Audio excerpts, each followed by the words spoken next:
I'd like to start out by thanking everyone for posting their questions and making this video possible. Let's begin. Italy and Sicily seem to have many different organized crime groups, which seem to be regional, but to my understanding, Italian organized crime in America is all Cosa Nostra, regardless of a member's regional ancestry. Why do you think that happened?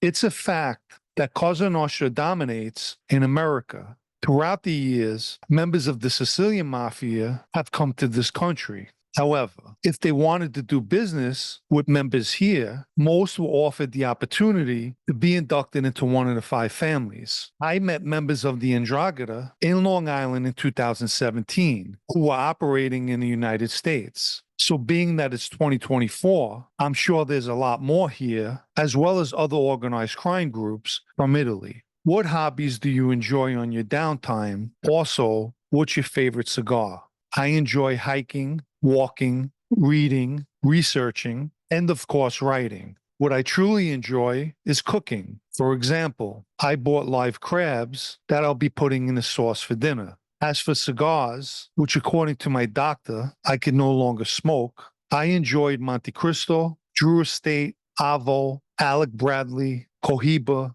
just to name a few. I've seen this question once before and passed on it, but here we go. What was the reasoning behind Carlo Gambino and other Sicilians marrying their cousins? Why Carlo Gambino specifically married who he did, I have no idea. I believe the answer lies in tradition. In Calabria, they marry relatives to keep the blood bond. How is a wise guy supposed to conduct himself when getting arrested? Also, how should they act if they're made to do a perp walk? First of all, there's no specific protocol, and it all depends on the individual. One important thing they should do is to remain silent. As for the perp walk, and for those unfamiliar, a perp walk is when law enforcement, aware that the media and photographers are outside, parade the handcuffed person right past them. Personally, and fortunately, I never had to experience this, but putting your head down and keeping it moving is the best bet. Again, it depends on the person. Did you know if Anthony Carrazzo was a Gambino member? Since I was young, I've known Anthony to be a jeweler who had a booth on Canal Street. At some point, he also got into acting. I would say he definitely was associated to the Gambinos through his brothers. But I was never introduced to him as a friend, which would be the case had he been an inducted member. If a member's promoted to captain or a higher ranking position, does he need to be introduced to the same guys again as he did when he was first inducted? During my time, when a guy moved up in position, they were introduced with their new title. I remember Mikey DeSantis was being introduced to someone he never met before, and I could tell he was a little uncomfortable when he was introduced with the new title of acting boss just by what he said. Did any made men you knew take payment in the form of cryptocurrency, or was it only cash? In my time, cryptocurrency was not as widely known. In that life, cash is king. Out of all the cars wise guys drove, how many were Italian cars? I never seen anyone driving an Italian car, and I really didn't pay too much attention to what guys were driving. If you're a Shylock in that life, is it fairly easy to find customers? Someone who's in the business of lending money always has customers at hand. In most cases, people are suggested to him. And if he's smart, he profiles these potential customers and only moves forward with the ones who cut the mustard, so to speak. On the street, there's a lot of cowardly people who run away with money that don't belong to them. After listening to the Fat Tony video, numbers seem to be the best racket. Is numbers still a big deal in 2024? You're correct. Numbers made guys a great deal of money back in the day. However, the numbers racket is no longer something the mob's involved in. What was your favorite dish to eat at Rayo's? I like the seafood salad, of course the meatball. The pasta dishes were good as well. Overall, all the food at Rayo's is good. Any guy still in a life you wish you could still be friends with. Anyone that you're surprised haven't been pinched yet. I learned the hard way who you believe was a friend in that world doesn't exist. And I don't sit around thinking, and especially wishing, who's going to prison. That's on them, as prison is a part of their retirement plan. Did you know of any instances of the FBI spreading false rumors about members cooperating? How would they go about doing something like that?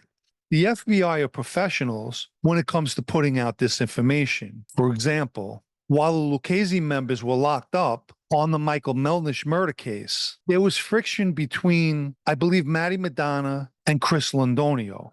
And of course, through phone calls and jailhouse informants, the FBI became aware of this. And I believe at the time they were being held in MDC in Brooklyn. The Lucchese squad, C-17, decided that they used this friction to their advantage and had Londonio transferred to the Geo prison in Queens, which is where they keep all government witnesses, and there's a witness protection prison. They hoped by doing this, Londonio would panic and begin talking. And more importantly, that his co-defendants, who definitely learned where he'd been transferred to, would think that he flipped.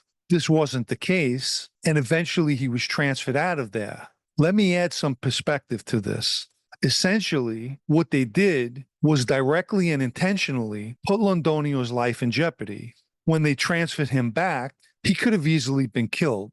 As I mentioned time and time again, the FBI only cares about making cases. So for any of their informants or secret sources out there that may be listening, and according to what I was told years ago by Agent Bernardo Curro, they do listen. My message is be very careful and rethink your situation over, and know that your life means nothing besides the information you're providing. On a lighter note, in your opinion, who serves the best pizza in all of New York City? To start with, I believe the very best pizza is not served in New York, but rather in New Haven, Connecticut, without a doubt.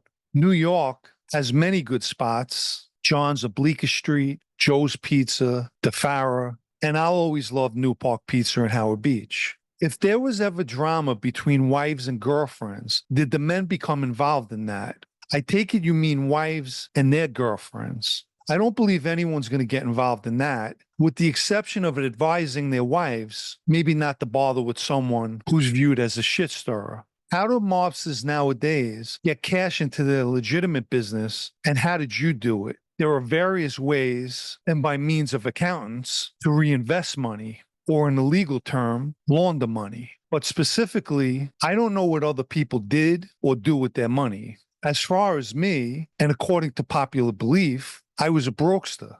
Nonetheless, I would keep cash in a hidden place, and since I was also working a legitimate job, I let that legitimate money accumulate in my account. As far as the cash, I used it to pay for as much as I could without touching the money in my account. For instance, I was renting at the time, and I paid in cash. For some things, I paid automatically through my account, but for the most part, I lived off the cash as a brokester. Please remember to hit the like icon if you haven't already. Also, if anyone wants to show their appreciation for this video or what this podcast brings to the table, you know what to do, and thank you. I'll be doing a video on the question I posted in the community section, whether people think there were more informants years ago or presently, so stay tuned for that.